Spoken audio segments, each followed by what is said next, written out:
Hi folks, Clyde Lindsay here from Pixel Pro Displays. Just wanted to do a quick video for the folks that want to do some really cool things and they're working on their 4th of July stuff for the 250th anniversary of our nation, and I wanted to share with you just some basics. Now, let me move my picture out of the way.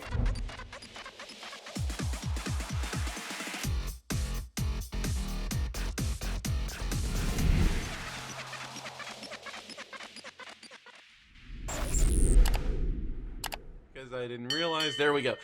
Right above me, you're going to see there's a set of exploding stars and pixel pulse there.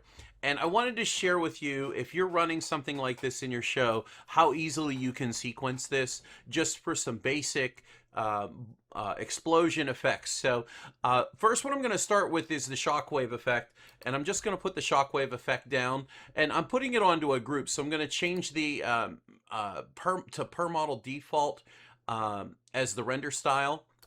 And then what I'm going to do is I'm going to come up here to my radius 1 and my radius 2 and set those appropriately. Now I can click on here and slide them and get kind of the look that I want. And if I use the width number 1, it makes it thicker at the beginning, and width number 2 makes it a little thicker at the end. So there you got a nice little pop. So this is how you get your shockwave to work with shockwave, and this is what it looks like when you're exploding your stars.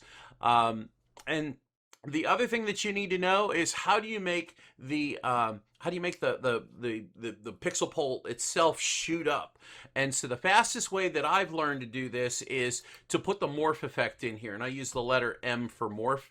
And if you go like this and then you play the whole effect, it kind of looks like this. And if you want to time it better, what you have to do is you have to move this earlier, and so it looks like it's shooting up, and the morph effect is kind of quick. So maybe you move it this close, and there you go. It looks like that's all you have to do. So and then you can have fun. You can come up here and you can change the colors to red, white, and blue if you want. You can obviously select these, Control C, Control V. I'm copying and pasting, and you can do these with different colors and you know, kind of get into the different things work in your show and kind of explode. Just like anything else with xLights, it takes only a few different ways to get things done. This is just one way to do it and just one way to have fun with your 4th of July light show if you're running one this year. Guys, that's everything from me this time at Pixel Pro Displays. Thanks for joining me. If you want to join us on Tuesdays, we do an awesome little Zoom room.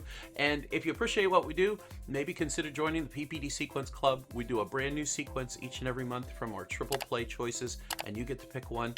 If you'd like to join, you're welcome to. Thank you. Have a wonderful day, and we'll see you in the next video. Take care and bye for now.